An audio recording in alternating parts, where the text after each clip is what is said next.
dalam 2 kali pemilihan sebelumnya, Pak Prabowo menunjukkan naluri berkuasa yang sangat agresif. Naluri tersebut tiba-tiba hilang begitu beliau kalah pada tahun 2019 dan masuk menjadi tim pemerintahannya Presiden Jokowi. Selama 5 tahun, agresivitas itu seperti dijinakkan. Dan apa yang kita lihat kemudian, Pak Prabowo kehilangan agresivitas kekuasaan yang kita kenal sebelumnya. Tiba-tiba dia berasosiasi dengan ketokohan Pak Jokowi, yang belusuan, yang kalem ini. Dan dalam akhir periode pemerintahan Pak Jokowi,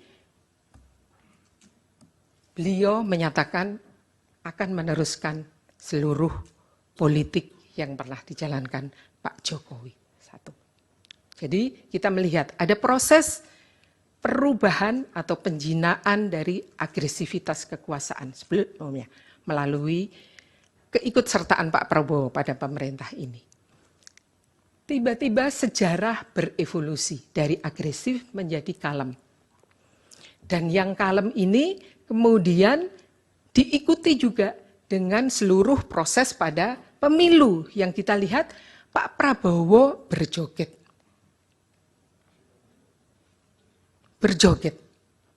Bahkan ketika beliau diserang pada debat presiden pun, beliau tidak merespon secara agresif. Jadi rakyat tiba-tiba mengasosiasikan, bukan hanya dengan Pak Jokowi, bukan hanya dengan semata-mata dengan bansos dan lain, tetapi juga dengan sesuatu yang nyaman, yang tidak akan mengganggu sebagaimana 2 periode pemilu sebelumnya, di mana Pak Prabowo dianggap akan mengancam, akan menimbulkan ketakutan. Waktunya Ibu sudah. Ya. Boleh saya menyimpulkan sedikit, memberi tambahan?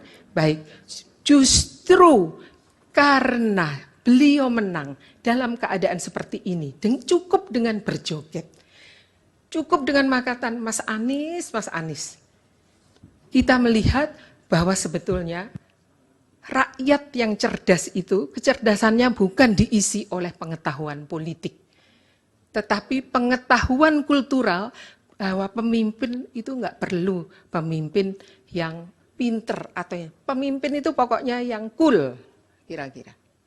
Dan Pak Prabowo kemenangannya justru di situ. Tetapi itu justru masalah untuk saya sebagai psikologi sosial. Karena seperti yang saya bilang bahwa kemenangan ini bukan hanya sekedar kemenangan angka yang akan menentukan 5 tahun ke depan.